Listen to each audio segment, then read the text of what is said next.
Hey everybody, welcome back. This is episode 4 that we are on, going through Rob Davis's book, Purpose in Form, the necessary basis of all ethics.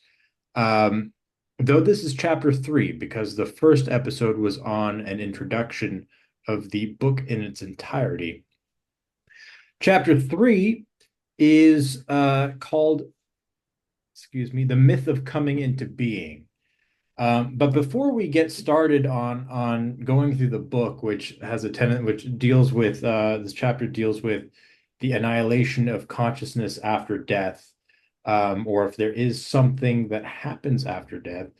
There's something that happened in the news recently that I want to get Rob's opinion on, and that was this assassination attempt on Trump yesterday. I mean, that's absolutely wild.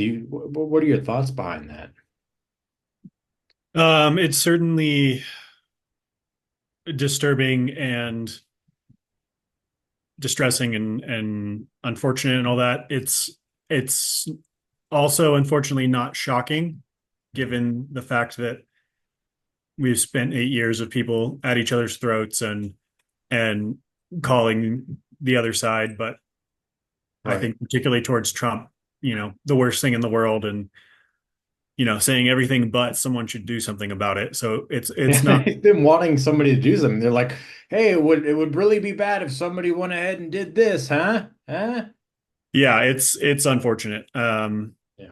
But I think it is important to recognize that that's where we are. I mean, not to oversell it, but that's part of the reason and the purpose behind the book is addressing some of this chaos and hopefully helping with some of it, not only on the level of offering um, what can be support and hopefully comfort for the question of death. And we should say, Trump was the attempt was made and Trump lived, but at least one audience member died and several were shot. So that's terrible. And one of them appears to be quite a stand-up guy. He was shielding his family and was a firefighter. And so Yeah. that's very sad. And nothing that we talk about, though it will be challenging to the maybe some conventional views of death, nothing should be taken to say that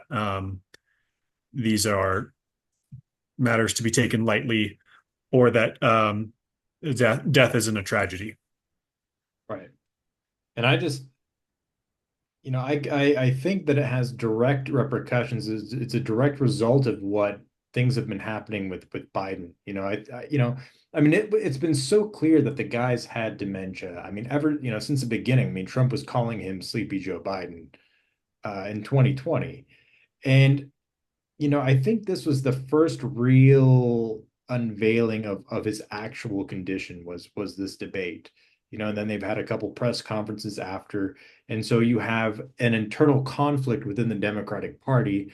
I think one side being led by Pelosi and Obama, and then the other, the Biden camp. Hunter and Jill and everyone that would go down if Trump got in. I mean, Hunter Biden would be toast. So you have these two conflicting camps trying to maybe get another candidate in, though they would be losing Nevada, Georgia, and Wisconsin if they did that, because there wouldn't be enough time to get somebody else on the ballot. So the other option then would be Kamala Harris, who isn't very likable. So I think knowing that they're in a literal quagmire, you have people that are so desperate that they're saying, well, we need to lower the playing field. We need to take now down the guy at the top of the totem pole in the other party, so that if we have to run on somebody small, they have to run on somebody small. But ultimately, that just creates more division. I mean, of course, this creates incredible division, more polarization. Now you're talking about people that maybe wanted him to get taken out. And then, of course, you have people that don't want that. And so this now becomes almost water cooler discussion now, which could then generate more animosity and polarization between coworkers, between people. So it's just getting crazier and crazier. Um, Yeah. I don't know what the Yeah. solution is. I mean, it's July. It's July. We got plenty of months. We got plenty of time. So what's going to happen? Well, I think we should say that, you know, in terms of the people who don't want, you said there's people who want, maybe wanted Trump taken out, and then there's people who don't. I would say that anyone who's remotely sane doesn't want him taken out, even the Democrats, because and you can speculate on figureheads paying lip service but not actually meaning it and all that sort of stuff. But I think plenty of citizens recognize that political assassination is actually the death of democracy. So it it's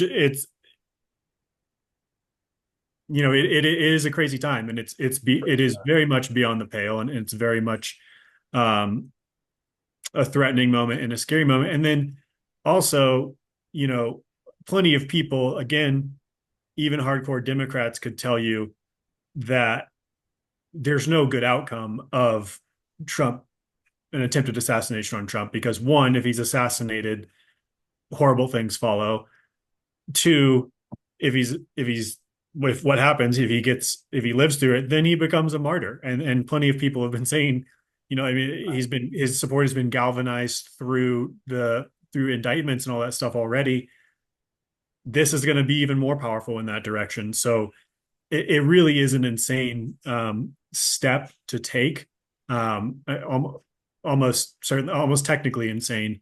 You have to really be at the end and just phoning it all in and saying, you know, actually burn it down at this point. So I do think that still that it's a small minority who obviously wouldn't even dare speak it, who would want Trump assassinated.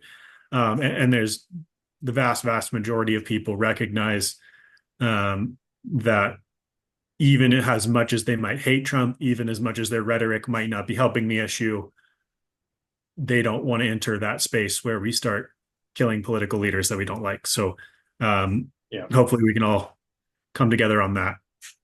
I hope so. I'll end with I think that we are dealing with that level of desperation. I think Right, that right. people are so fed up. I mean, so many people are going to be uh potentially criminally charged. That if the criminals are running the head of the ship, they're not going to just hand over the keys, in a fair go around. So that's why I think going into our discussion of optimism and pessimism a little later in the chapter. Um, this may sound pessimistic, but I think that, aside from a clear assassination attempt, these people are trying to, and that's Democrats and Republicans, the deep state establishment, whatever we're dealing with, three-letter agencies, they want to completely destroy the playing field. They want to completely upend the chessboard, because they know at this point their goose is cooked. And so we're seeing it happen. The world is being thrown into a geopolitical turmoil. You can see three theaters of war emerging right now, that would be absolutely catastrophic. That just seems like we're being hurled into. There's no diplomacy. You have things happening here domestically. You have a completely wide open border. We have no idea who's coming over. And then on top of that, we have this cold civil war, whatever's happening, and this clearly coming from the party of tolerance and acceptance, right? Is where all of these attacks are coming from. I just, one tidbit of personal information is, driving down the main stretch of road, going to downtown. We have all these local shops. I see about five or six LGBTQ flags and not a single American flag. Um, there was somebody that had a Trump uh, flag or something, one of those, vote Trump 2024 in their front yard. It was destroyed, and then the person's flower pots were broken and destroyed. But then somebody a little further down the street who has a Biden Harris sign, nothing happens. So who's the real party of tolerance and acceptance? And it's just complete gaslighting, and it's just unfortunately it's gonna continue. But I think fortunately on the more optimistic side, people are waking up to it, and they're seeing the deception to, because it's hard to, they can't hide it anymore, especially after this debate. Um, so just Well, yeah, let me just say on that, it brings to mind relevance to the book as well. But the Bible verse comes from the Old Testament, maybe the Psalms, but it says, "The fool says in his heart there is no God," and a particular Bible teacher pointed out that in the ancient world, that didn't mean that there were a bunch of foolish atheists running around. Like everyone in the ancient world believed in God. So what that line actually was saying was the fool believes there will be no judgment. yeah, yeah, And so that ties into the ideas of annihilation of, well, you know, at the end of the day, it's just material stuff knocking into each other, and we want our side to win. So if there's not going to be a judgment, we can sort of comport ourselves however we wish. right. Um, Free will, or it's as I think it's a part of the satanic rule book or Luciferian agenda or whatever, is like their top thing is do as thou wilt. Like there's right. no Yeah. Yeah. consequence for your actions. It's all just do whatever you want here, and then there's no karma, there's no energy being transferred. It's just materialist action. It's just what you can see, what you can perceive with your five senses, and And that's yeah, the counterintuitive point, which again, we'll get to the book material in just a moment, but on that is the do as thou wilt. It that sounds great, right? But the reality that most people are figuring out is, even if you wouldn't have guessed it, the do as thou wilt brings desperation. It brings meaninglessness. So the we're dealing with a time of desperation and craziness, and so again, the goal here that we're trying to go through, and we've been commenting on the moment because it's a serious moment, but we're hoping to help with some of the desperation, and that's what the book is supposed to do. yeah, absolutely. And like you said, I mean, uh God bless the families of the people that were injured, at this event. I mean, that's just, it's crazy, and it's happening, and not to mention even, the Sevastopol beach attack in Russia, or the everything that's happening in Gaza. It's just, Yeah, it's there's all sorts of horrors we tend to, all sorts of horrors, yeah, we tend to overlook them. right, and everything is streamlined. You can see everything real life. It's not like, we're plowing in our fields, and then our neighbor comes over and says, "Hey, did you hear that such and such happened, 2 months ago?" And it's like, "Oh, I Right. didn't hear about that." It's like you can, everything is so instantaneous, Right. and it causes. And I'll bring up one more point here. One last thing is, we're so invested in talking heads and quote unquote experts for information, and these quote unquote experts in information are so quick to get information out without verifying it because they want the views, that certain opinions can be formulated about events that are entirely untrue just because of the sheer speed and influence of information. Uh, and I think so, that's the downside of them. And the good side is that you have freedom, you just have information being spread. But the downside is that there's a lack of that actual verification. So for instance, if let's say something crazy happened, but it's unverified or unchecked, people's opinions can be swayed so instantaneously that it may engage them to do something without actually figuring out what the truth of the matter is. Right. Right. And also, again, pushing towards the point of the book is that, you know there's there's an elephant in the room that everyone's sort of talking about, but not really talking about. It's that of course, you can make the sort of Heath Ledger Joker point about, it's things that don't go according to plan that get the attention, of course. And you pointed out all the wars and horrors going on contemporarily that we basically take no notice of. And that's a fair point. But at the same time, there is something horrific about people acting nihilistically. I mean, that's what it comes down to. And we live in a country that is um, has a extreme number, a higher number than probably has before been seen of people who uh, want to wantonly kill a bunch of other people. You know, we should probably talk about that and maybe think about why that is, and not just, hey, if we take away their guns, then at least they'll just be stabbing each other. Right. People find a way, that's true. All the places that where guns have been banned, either people are still finding the guns and they're just shooting unarmed people, or they're Sure. resorting to knives or bats or machetes or vehicles or any way because the Right. desire, the intention is to end somebody's life. So if you just take one tool, they're gonna find another tool to do it. The downside is that those that are being attacked don't have the ability to protect themselves now.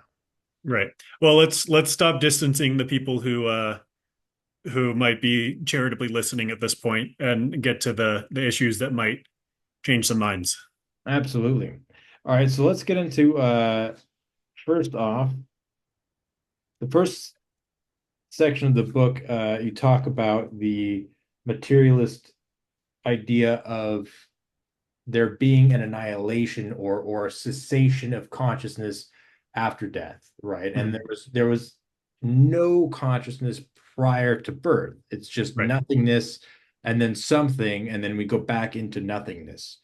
Um, and that kind of pigeonholes people that have that specific ideology or that belief system into not questioning, because if there's nothing before and there's nothing after, then there's no point in even looking to see if there's something. So Right. There's nothing to find. there's nothing to find. So Right. can you go into that a little bit, Rob? Yeah, yeah.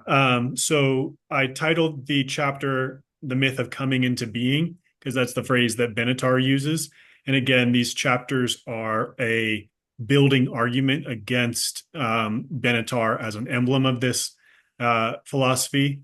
So the first chapter we talked about the reality of the infinite. The second chapter we talked about the unreality of the materialist claims. And then the beginning of this chapter builds on that and says, okay, here's how Benatar sets up his worldview in order to construct his philosophy, and just sort of illustrates how he rests on those points. And so the idea of coming into existence, which you talked about, how of saying there's nothing before birth, or even it extends further than that. In a sense, you have to claim there was nothing before whatever age 3 or age 2, right? Because we be born, but then our consciousness doesn't come into existence until sometime a little bit later in life, it seems. So but the claim of coming into existence um has to be, from his point of view, a claim about material emergent consciousness.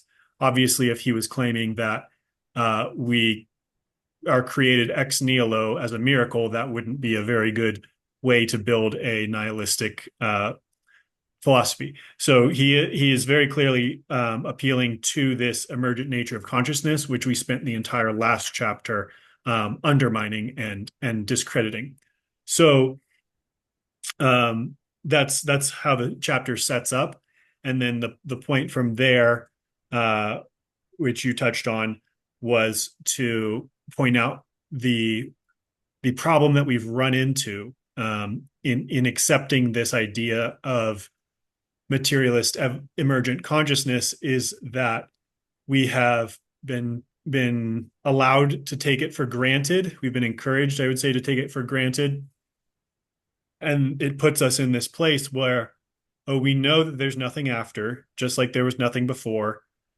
and therefore anything that could be looked at as evidence for life after death is ignored because obviously that's stupid and you're being tricked by a charlatan. And but it's set up to be a self-reinforcing dogma, because if there's nothing afterwards, then nothing could ever come afterwards as evidence. So any evidence is fake, and anyone who claims to have had a near-death experience, or if even if they were diagnosed as clinically dead and they had some sort of an experience, they weren't really dead; they were just mostly dead, maybe. Um, so the that's part of the issue is we have this. Not only do we have this erroneous conception, but it has a built-in defense mechanism that shields it from that. But hopefully, that's what we covered in the last video and in the last chapter, that's completely undermined by consciousness being non-emergent, non-secondary, and not simply based in the material. And so the rest of the chapter is about what an alternative view might look like, so that people have some general idea of where to step as they go beyond um, their old conceptions, and so they don't just fall back into what is comfortable and habitual. And that idea, that belief, that that dogmatic belief that there's nothing before, there's nothing after, uh, provides the illusory basis of a non-consequence. So it does allow people the ability to believe, do as thou wilt, and there's nothing after death there's no repercussion, no karmic repercussion or judgment Right. to be instilled upon you. So it's, as soon as you're done here, the cord's pulled, the plug's taken out, and that's it.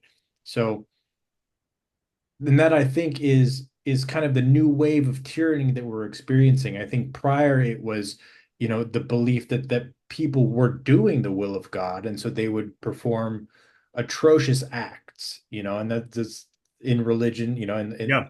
past. Now it's more of a nihilistic. You're seeing a lot of these shooters and stuff. I mean, these aren't Christians. These aren't, Buddhists. These aren't Jews that that are performing these specific attacks. Most of them are coming from a nihilistic uh, pessimism. That there is no God. There's nothing after death. Therefore, I'm just going to try to rule out a perceived evil here, and that's the end of it. So I Right. think that ties into it. Right. Right. So the what we've been used to is the horrors that come about through um, Jungians would talk about inflation, but really it's the belief in infallibility. It's the belief that, well, I know this certainly, and I know it's certainly coming from my God who is perfect and justifies this action regardless of what it looks like to me, and therefore you have infinite justification for anything, just about. And so that I think actually that provides a lot of the explanation for why we swung the nihilistic direction. And the um, someone might hope that a lack of divine decree leaves people without that sort of recourse. But the reality is, people infinite, or what do you say, the opening up to do as thou wilt, this, and you might think of that as like infinite freedom. There's sort of a contradiction there with the infinite finite view, but still just complete freedom, you might say. Well, it turns out complete freedom is doesn't seem to be what we're actually looking for. Um, and or you might say complete freedom is really complete freedom. It's freedom to go shoot a bunch of kids, and like, well, no one in their right mind would want that. Of course not. But if you want to stay in your right mind, you gotta deal with reality. And part of reality is that we have a sense that life is meaningful and purposeful. And when you take that away, um, and convince people that it doesn't exist, then people don't just become perfect little robots of peace. They tear things apart. Right. Um, Chaos. yeah, as much as we might wish that that's not how it is, that seems to be very clearly how it is. Right. Um, but the good news is that we don't have to make this um, quasi, what might you want to say, grim but truthful dilemma decision where we have to say, well, it's the truth that there's no meaning, but we should still, and this is what Benatar tries to do, and say, well, but there's still, we still should be nice to people and we still shouldn't kill people because reasons that aren't meaningless, even though everything's meaningless. So, anyways, we'll talk about that next chapter. Yeah, But, that's a but, crazy concept. Yeah. right. But the good news is life is actually infinite, and there actually is a purpose that we have, and we are provided with some beneficial constraints, um, contrary to the idea of infinite freedom being a good. So, anyhow, Anyhow, I uh, do want to go into but the material, or I want to go into now the alternative point of the materialist view. But I do want to add, I do want to say that a lot of these things happen because with that nihilistic view, you have a vacuum. There's nothing, God isn't there. Jesus Christ isn't there. There isn't a higher being, a higher force that is filling you up, that is then being projected out of you. It's this emptiness, but something will take its place. If it's not God, if it's not Jesus, it's the government, it's negative yes, beliefs, it's negative ideologies. So something, you can't just have be an empty vacuum and then be hollowed out and protect yourself. It's just like what Benatar was saying. you know you can think that life is empty and pointless, but you still have to be a good person. But why? So I do want to get into that next chapter. Um, Here, though, there is a specific segue into your points, which I thought was very well stated here, and that is on page 80. Conscious awareness is not bound by the body or brain, so the assumption that it fundamentally comes into being upon birth and growth and is entirely annihilated upon death is necessarily false. And I think that this is a good sentence, because a couple sentences, because it provides an alternative from thinking that there's emptiness, something emptiness, right? It kind of, now we shift the perspective into the fact that, well, if consciousness and awareness is not singularly defined by the finite existence of reality, that then what we can perceive, then what is it? What's outside of that? So could you touch on that a little bit? yes. So, right. The As we were saying, the idea that consciousness is bound and totally comes out of material is part of the theory of material emergent evolution. And that's completely upended by the proofs that we talked about last time. So, because consciousness is something that um, exceeds the bounds of the body, the material substance, then at least as far as this strong case is concerned, where you say avoid or annihilation, life back to annihilation, that has to be uh, thrown out, and we have to be working with something else. So but we can't go all the way to the other end yet in terms of logical proof and evidence to say, therefore, you have a soul or an etheric body or whatever, and that goes off to the special place, and yeah, like none of that is necessarily uh, proven by any of the preceding evidence or discussion. So then we have to face this question of, well, we've talked about how consciousness is not emergent and secondary, but what is actually conscious? And through the book, I talk about um, like it's clearly the case that we develop as individuals with individual personality traits and characteristics that are connected to bodily experiences, and again seem to be connected to particular structures of our brain. So if we leave behind a body and a brain, then it seems very well possible that those things are indeed lost, and that is still potentially uh, a considerable loss and tragedy. So we're not out of the woods yet, per se. So if we're looking at infinite consciousness, because I want to start pulling this back a little bit. Okay, so Jung talks about archetypes. He talks about embodying different personas. Uh, and then we have our identity. We have our ego. You know, I'm Stephen, you're Rob. You know, I'm a man, you're a man. You know, you have Hmm. these eyes, I have the, you know, breaking down what our identity is. That is what we is that what we give up upon death?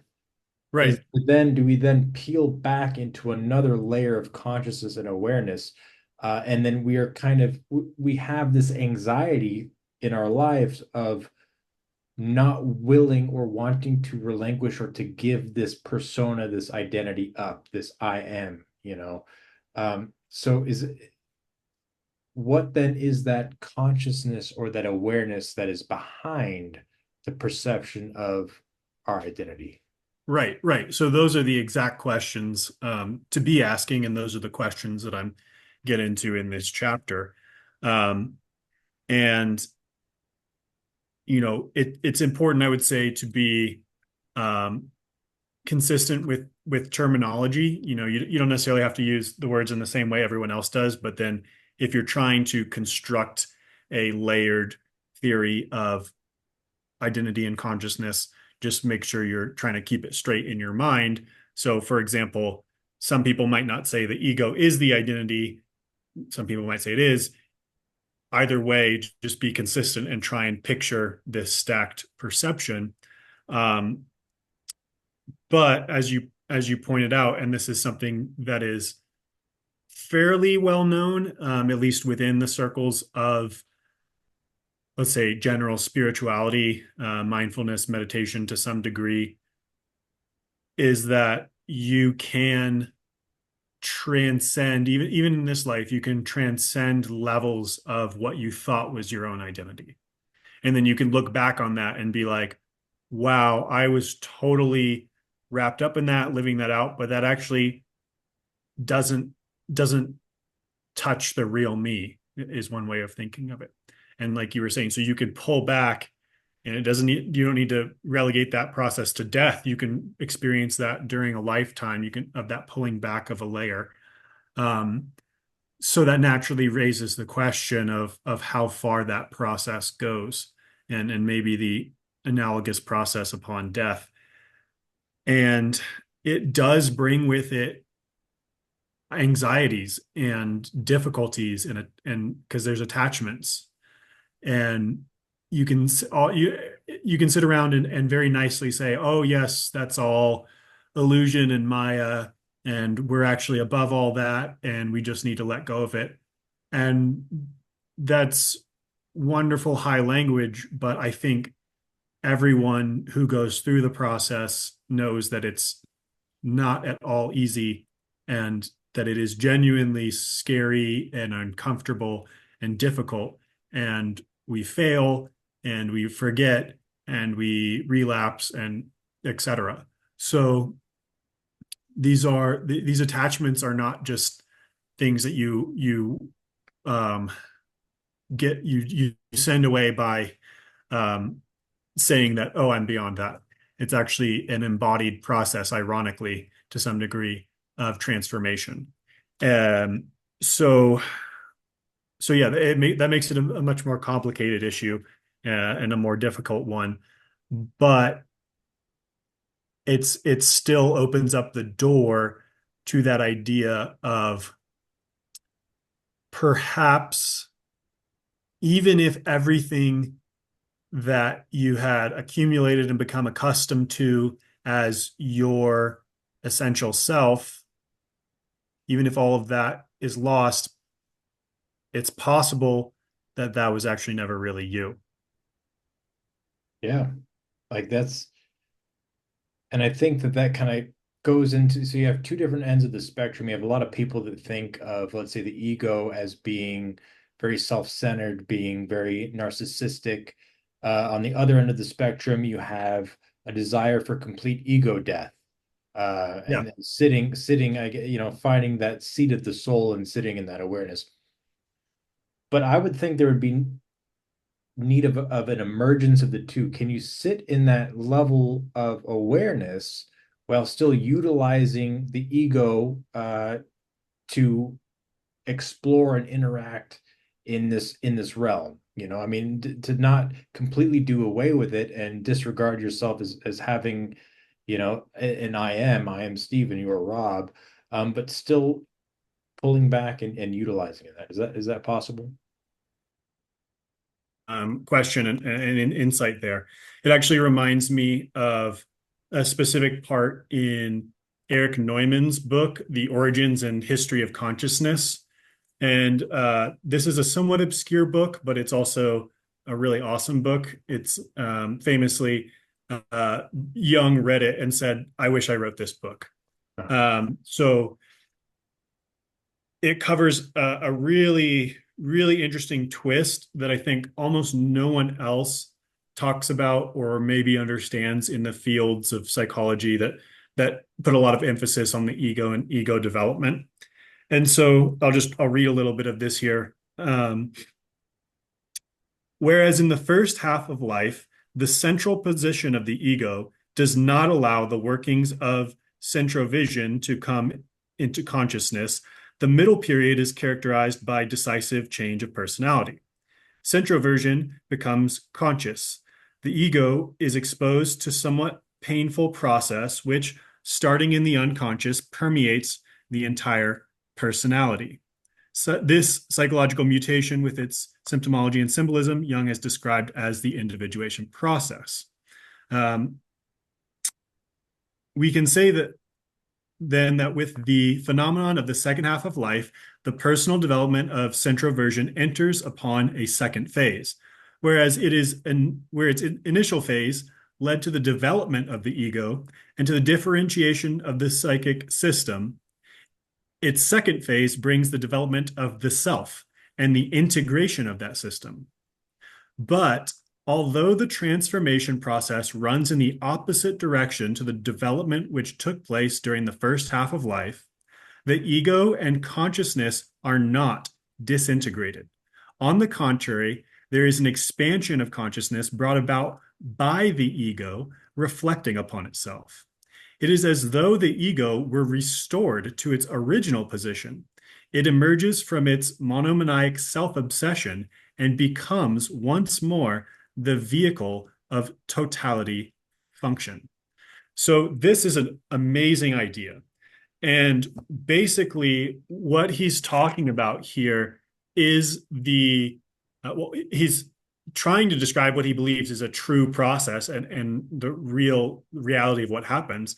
But what he has found there and described is essentially the solution to the immense trap of um, overcoming or getting rid of your ego. And there's another place in the book that says a little bit different particulars, but basically he talks about the it's very awesome play on the whole issue because he describes the ego as a special complex. And you might think that's the worst thing you could do with the ego because the ego wants to be special. But he's also showing that by recognizing this and giving it what it wants, you actually uh, you actually disarm it in a way. So the the ego is not to be destroyed, overcome, or annihilated, because all that leads to, as hopefully a lot of people are aware, is just destroying the thing over there. I mean, like, I defeated my ego, and now you have a big ego about defeating your ego. Right. But the point that he's making is that and it ties into this book, the ego is actually a good, useful, and purposeful creation that has the inbuilt potential and mechanisms for its own um, humbling. So while the ego gets all the bad name, and rightfully so, for being reactive and protective and blinding you to things and all that sort of stuff, it is also, according to his study and the case he makes, the only complex that actually has the capacity to grow and change and integrate more things. All other complexes are static, while the ego um, has the potential for growth. And so, what he described there at the end of that quote was, when you turn to the second phase of life, and you pursue a relationship with the self, the ego plays a part in that and is involved in the process. And by being included and involved in the process and not fought against, it actually is calmed, and it essentially gets all that it would want, and it becomes a willing participant in it. And then you get to a essentially what he's saying there at the end is, you get to a new level of ego. The ego is the totality of function, but once it's incorporated the self within it, then it becomes a whole different animal. It becomes essentially an enlightened ego. And I think this is just an astounding discovery. The whole book is amazing. But that whole bit, I think, is the solution to the modern conception of chasing ego death and conquering your ego, and the obsession of psychology that it all brings in, is just because that's just going to be a never ending cycle. But when you realize that this is actually an intelligently designed system that is supposed to be functional, not dysfunctional, and that the ego has certain valuable functions that are there for that reason, then you sort of get everything that you could want in this package. You still got your ego and whatnot, but you come into relationship with something transcendent. He says a couple pages later there, the ego, something like, the ego understands that it has immortality in itself, but that it is itself mortal, something like that. And then I think that very well ties in with the um, the Christian view that comes about, where there's like, you've got the life of Christ within you, and after death you're destined in some way for the life of Christ, and being a part of infinite divine life, but you're also mortal, and you're not it's not the Eastern annihilation of the self, and through the annihilation of the self become the infinite self. So very insightful book, very helpful, I think, and cool that we got to tie it in there. Excellent. Excellent. Now, there's a couple of questions. I'm going to throw a couple questions out at you.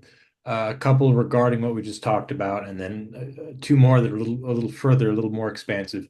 Um, how then do you properly integrate the ego into the larger self? And what's then the difference between the self and the ego? Is that integration through harmonization with the heart and the mind? Is it through a balancing of the will of the subconscious with the conscious? Um, those are the two closer questions. Then for the expanded questions, one would be, I think you make this point in the book where consciousness cannot be reflective, right? So a tooth can't look at itself as being a tooth. So anything that it sees is objective, it's not subjective. Is that right? Okay. Yeah. Okay. Then further out, the other topic that I wanted to bring up is, a lot of things that have happened, a lot of gatekeepers, let's say, people didn't think that the 4 minute mile was possible until somebody did it. As soon as somebody did it, more and more people were able to do it. Is that kind of, let's say, uh, integration of the ego into a higher sense of self or existence or consciousness that allows more of, I guess, for lack of a better term, open-mindedness? Does that allow the path to, let's say, integrate the idea of Christ and of Jesus and and his work, and then using him as kind of that gatekeeper, like the person that ran that 4 minute mile, to then lead that type of life and kind of embody him to an extent? You always see those bracelets that said, what would Jesus do? So if you live through that mindset and that personality, is that then ideally what we're supposed to be doing as Christians? I know there was like four different questions. Yeah. So, starting at the beginning, the the self is, I think, the self in the Jungian terms is essentially the ultimate archetype, you might say. Um,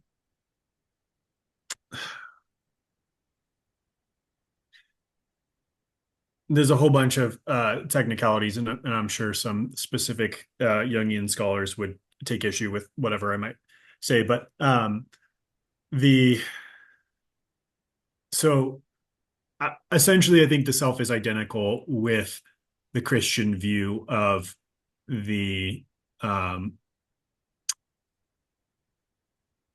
God's God's life within your life, the spark that God gave to you, even if that's not a great theological point. What I think they collapse into each other.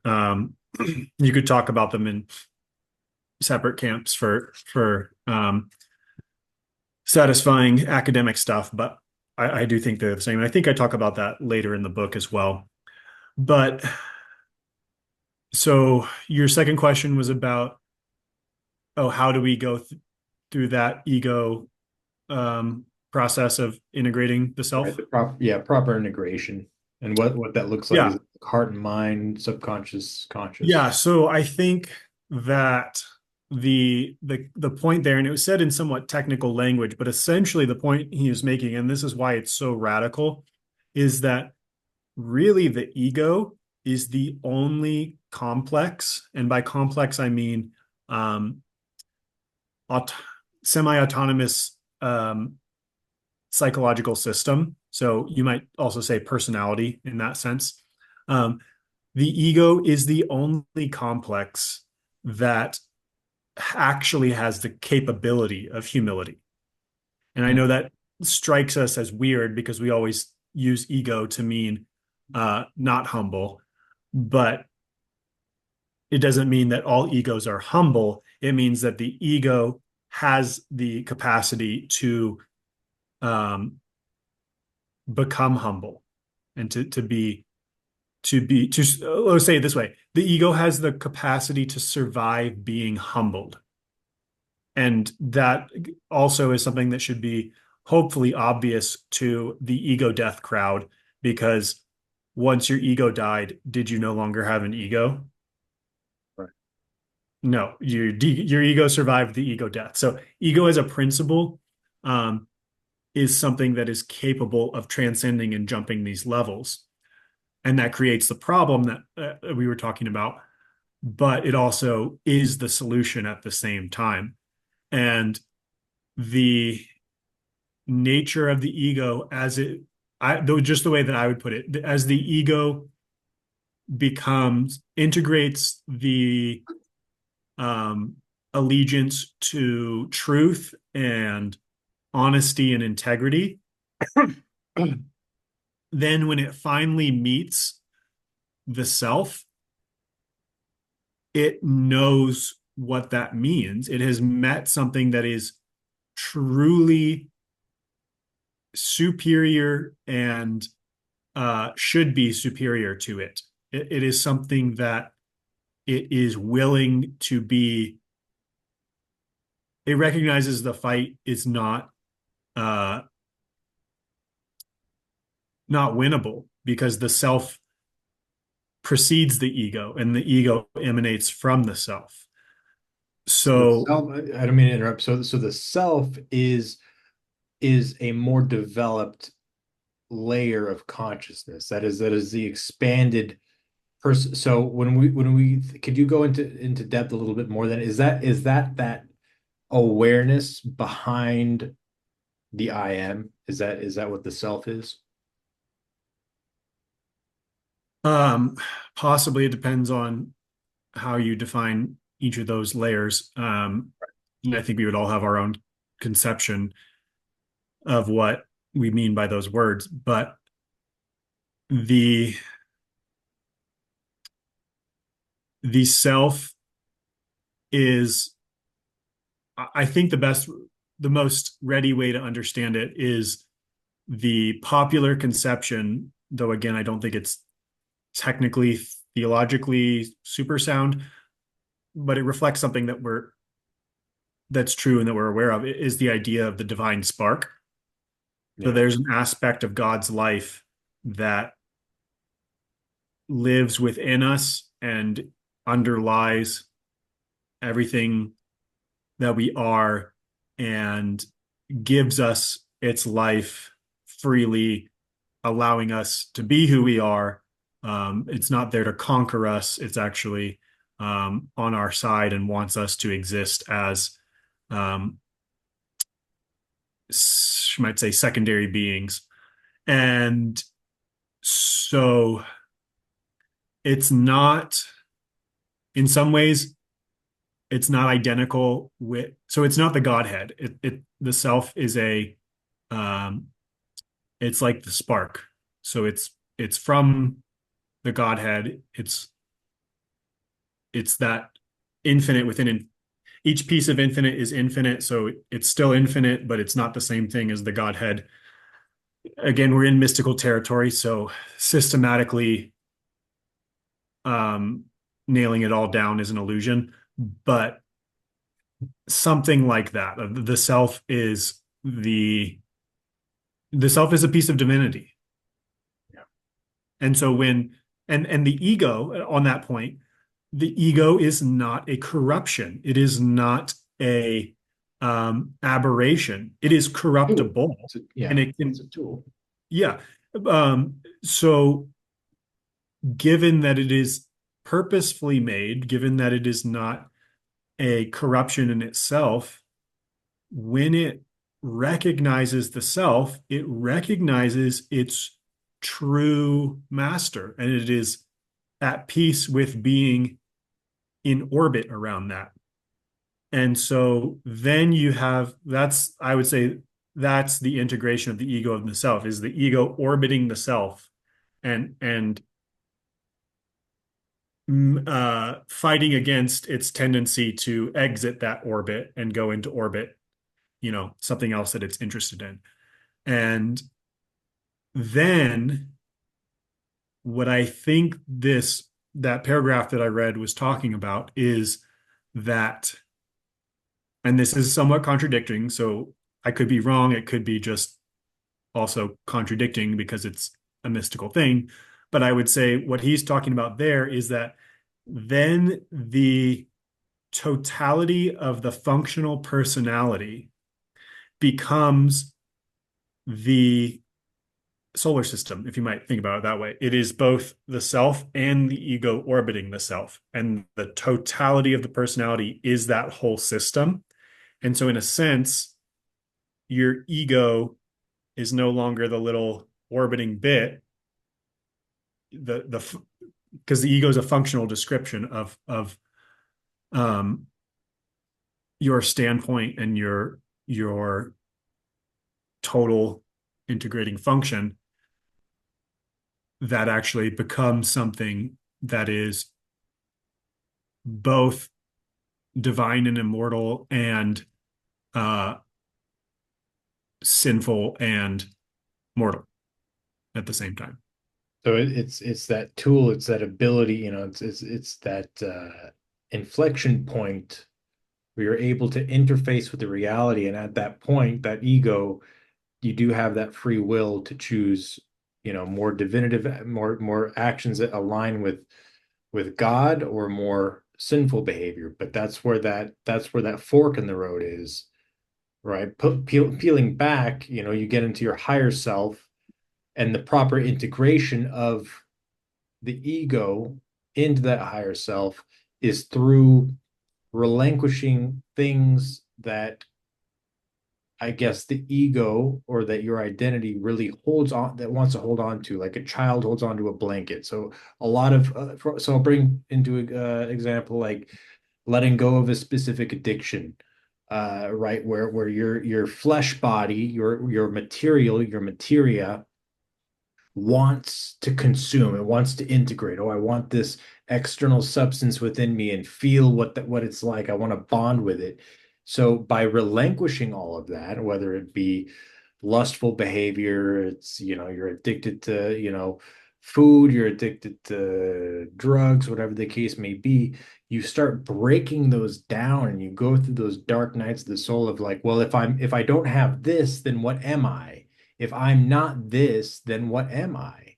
And I think the more that you break those downs of, okay, well, I'm not this, the more integrated then you become with that higher self. It's like, well, okay, well, if I'm not a drug addict, if I'm not, this player, if I'm not this glutton of sorts, if I'm not this, and it could be even good. I mean, you're letting go, okay, well, if I'm not this basketball star, if I'm not this, then what am I? And then the more you go through that process of breaking that onion down, I think that the more integrated you become.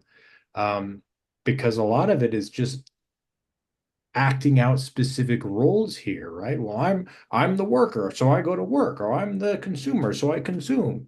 But you break that down and you're able to then integrate further with that awareness behind. You realize that your identity, that the ego is a tool that you work through to then, in an ideal sense, if you're a child of God and a follower of Christ, you use your ego, you use that to be a projector of the light of God into this realm, Yep.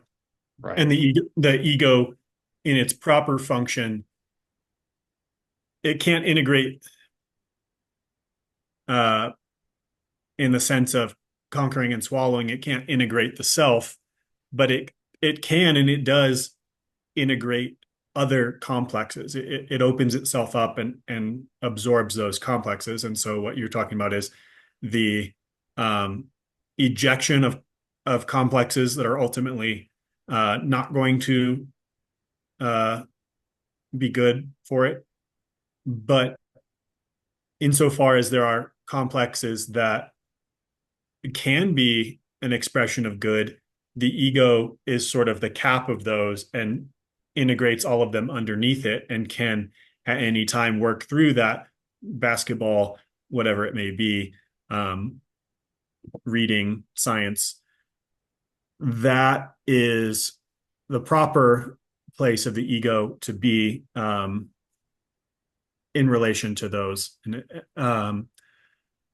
And then this all requires, I would say, because you'd say, well, that sounds nice, but it's not. When you experience and go through it, it's not a simple process of like, oh yes, you leave, um, and it requires on every level, I would say, a awakening to the good, Hmm. so that there is real good to be pursued. And that's how the ego would come to um, accept into itself and make its own a drive towards truth, honesty, um, justice, goodness, temperance, all that sort of stuff. So and then you were talking about addictions, and there's a book. It's called War of the Gods in Addiction, I believe. I can't remember the author's name. It's somewhere over there, but I won't take the time to look at it. Um, and he makes a very interesting case through the Jungian lens, not as an inherent religious person himself, but he makes the case that when someone is in the grips of something that is truly an addiction, right? Not just a compelling complex for them. It's a subjective difference, but he makes the case that there is what you might call true addiction. When someone is within the grip of true addiction, according to him, the only way to break out of that is a encounter with transcendent goodness. Because he says that the addiction complex is the manifestation of transcendent evil. And in that sense, it is greater than you and greater than your power to conquer. And therefore, it can only be conquered by an experience of transcendent goodness. And he puts this all in Jungian terms. And I'm sure he obliquely recognizes the Christian implications, but he doesn't go to the point of saying, and therefore I became a Christian. Um, but I think that's an illustrative case of the extreme of, and I think he's right. But I think it's also true of each case. Not that you need the same level of intervention to break free, but you do need that external impulse of like, oh wait, there is actually uh, things out there that are good and, for lack of a better word, eternal and eternally good that I am. Your ego can say, I must recognize those and I must pursue those, right? Because it recognizes that those things are truly good and truly worth pursuing. And so then once you have that recognition, then that's when your ego can become a vehicle that moves towards the goodness. It doesn't just inherently have a sorting system under its own power. And it's not, an enlightened calculator by itself. You have to have that experience of goodness to attract it and to convince it to um,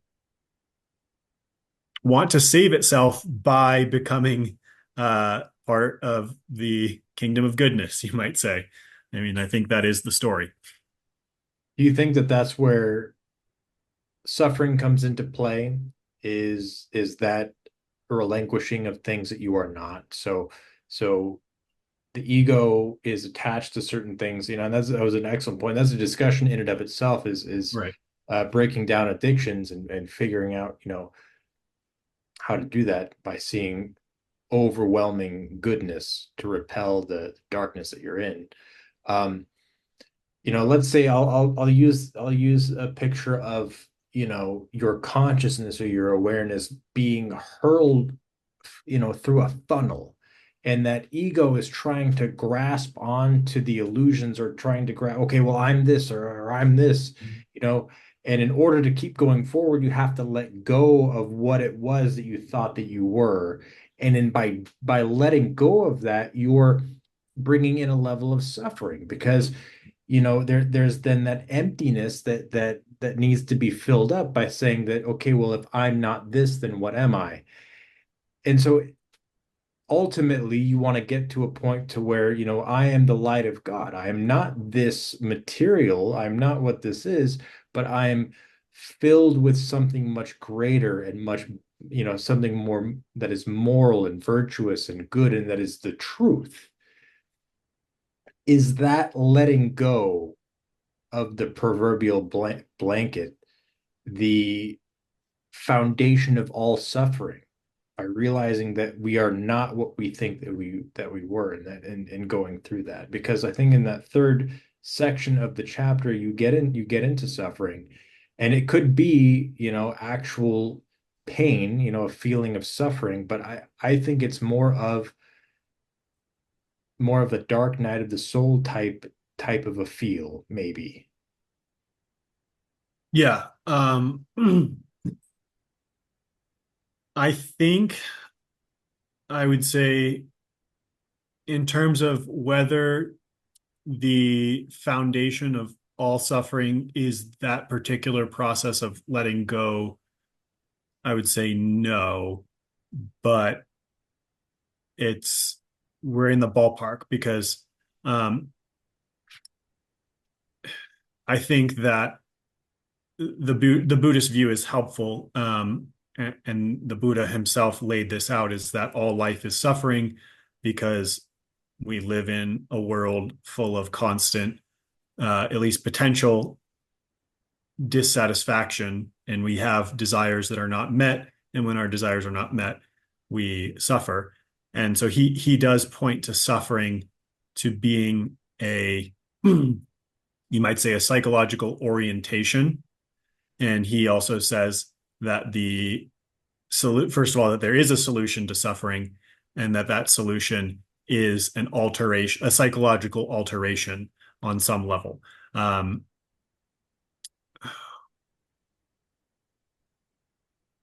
The What was I going to say on that? So, oh, he also points out that he essentially he's stating this in two. That's one way you would say it from the Buddhist point of view. The other way that he puts it is your suffering is a source of misidentification of your identity. He says you need to realize the truth of no self. That is to say, you think yourself is all these things. You need to realize that you don't actually have a self. Uh, that's one way of putting it. So, so yes, I think the area that you're getting at is that the foundation of suffering is a um, is a point of view. Now, that puts us in dangerous territory, and there are important caveats to notice. And like I said at the beginning, none of this should be taken to diminish real horrors and both physical and psychological suffering, because they are real experiences. So, so your um,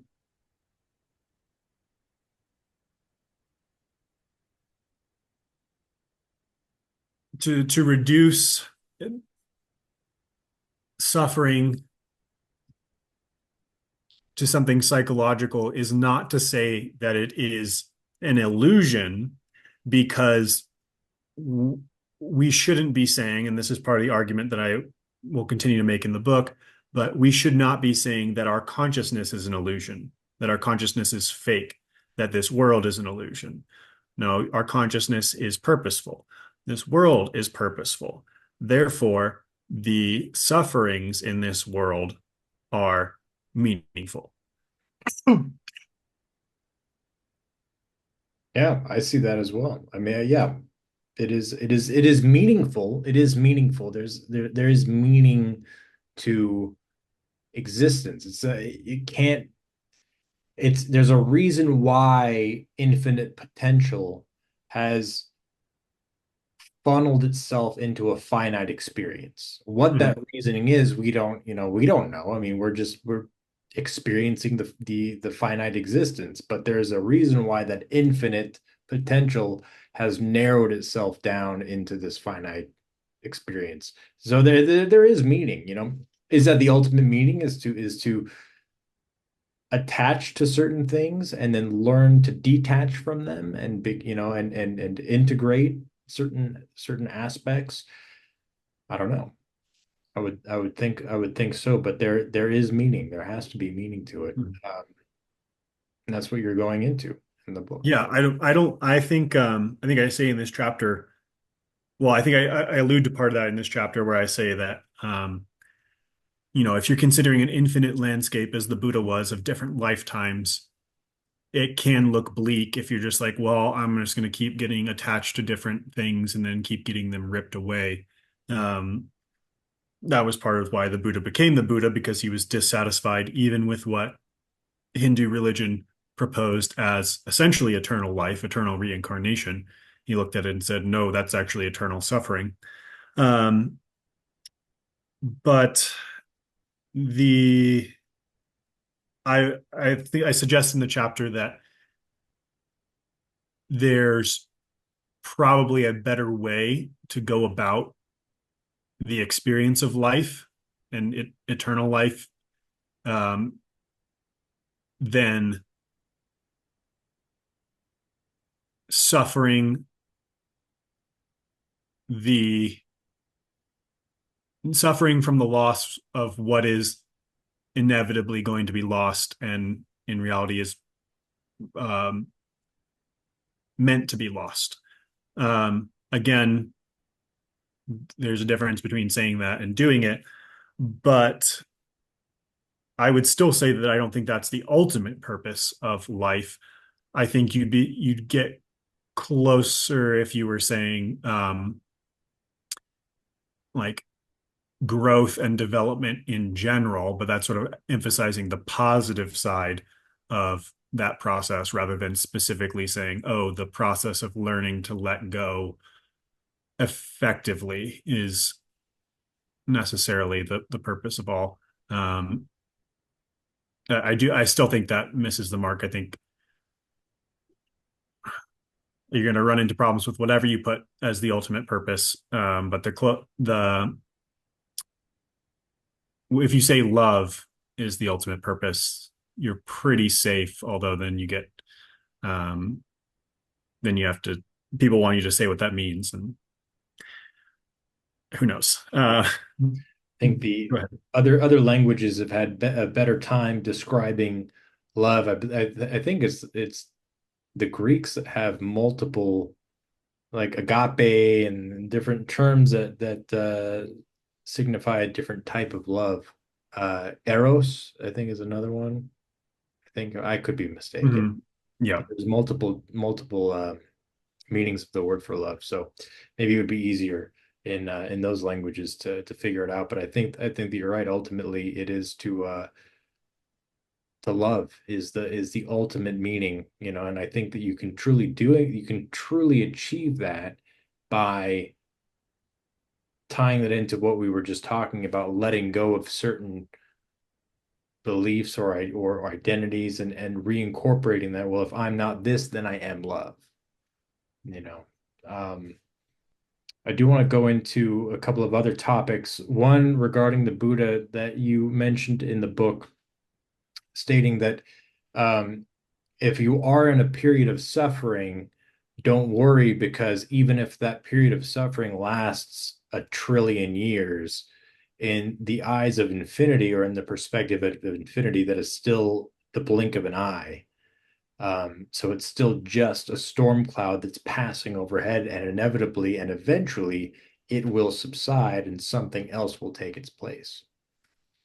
Yeah, yeah, it's not precisely don't worry. As I said, the sufferings of this life are significant and meaningful, but that is, I think, an important point. It's also something that St. Paul makes. He says, essentially paraphrasing, but the I think that the sufferings of this life are of little account compared to the glory that is promised us. Something's very similar to that. And so I think he's pointing to the same thing. And again, it is somewhat of an abstract view, and that carries with it some issues.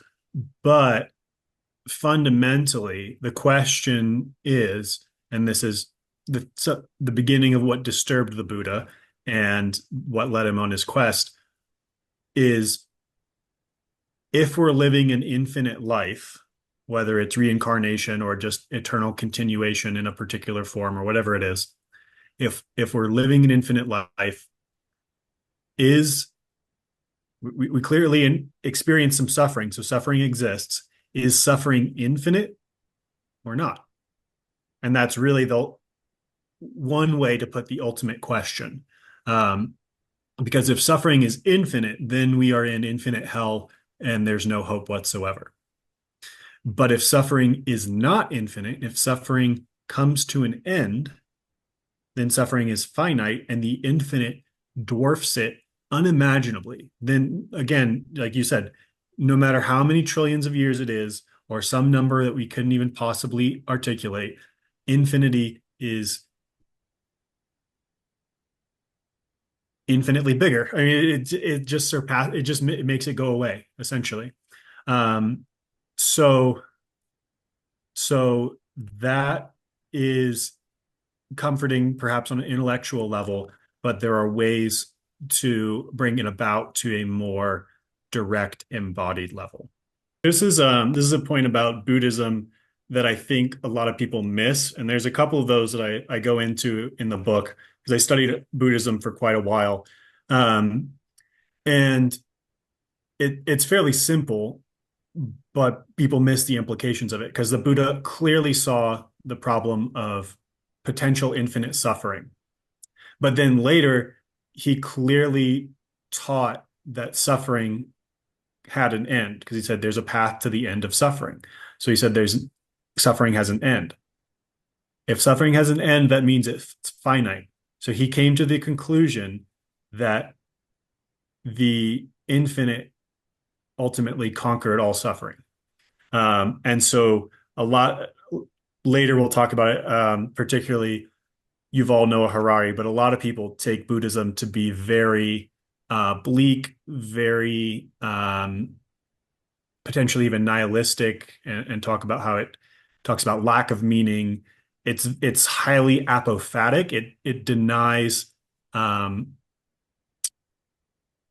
lasting substance. It basically says nothing that you can see is the infinite. It goes through the apophatic exercise, but it very clearly points to the fact of infinite goodness that conquers suffering. So, um, and it's very much there in those elementary parts of just life's potentially infinite suffering. That's what disturbed the Buddha.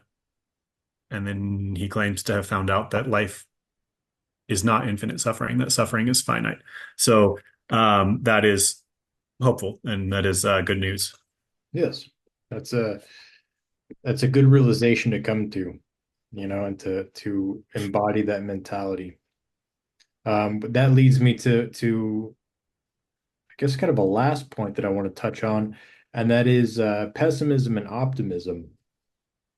Towards the end of the chapter, in a little asterisk or a little the footnote, uh, hold on a second. Uh, you make a couple really good points here. Uh, Pessimism, the drive to negativity, to be dark and brooding, is as much a human passion as is optimism. Optimism is easy to see as attractive, but with a more honest look at the human psyche, one can clearly see its dark attractions as well. And the reality of an attraction and passion driving humans to pessimism is only overlooked through a lack of self-awareness. Could you expand on that a little bit? Yeah, I came to that realization through the process of writing this, but I think it's fairly evident. And it's just that there's a common conception that optimism is self-fulfilling. It's just you just want to believe it, and then it makes you feel good, so you keep believing it. And there's potential reality in that. Jordan Peterson talks a lot about naive optimism, which is certainly a thing that we can observe. Uh, but he also criticizes a pessimistic view and talks about maybe a mature optimism. But just this point is that the criticism of the motivation of like, oh, optimism just comes from people wanting to believe stuff. that is that may be true about optimism, but it's exactly equally true of pessimism. It's not a case where the pessimists are clearly more honest and truthful because they're willing to believe the negative things and look into them, and the optimists are just want cheery, feel good stuff. There's again, as I said there, the nature of our psyche is not that we only get attraction and to some degree pleasure out of nice fluffy things. There's plenty of evidence and just reality to the fact that we have dark attractions. And the idea that the people who are looking at themselves as especially stalwart and heroically stoic and champions of truth, even against what feels good to them. The idea that that's not giving you a reward and motivational kick is just nonsense. So, in general, the process of criticizing someone for their motivations is uh, not a good criticism. It's only applicable if there's a conflict of interest with your motivations.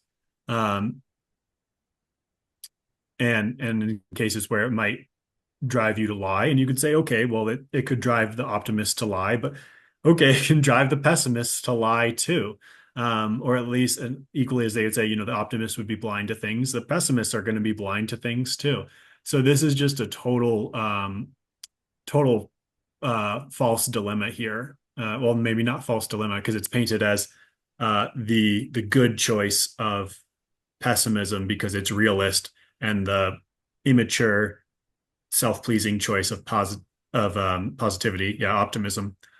But that's just not how it works at all. They both have their attractions. There are types of people who will be attracted to either one, and they may or may not have good arguments. They may or may not have looked it through. They may or may not be naive, but you have to look at the explanations, the arguments, and the things that they have, um, the ways that they have come to and verified their points of view, and see what they have to say about contradicting evidence. Even Benatar says that in his book. He talks about, we can't just believe optimism because it's optimistic, and we can't just believe pessimism because it's pessimistic. So, but I think it is a very common appeal that is unfair because it's just not true.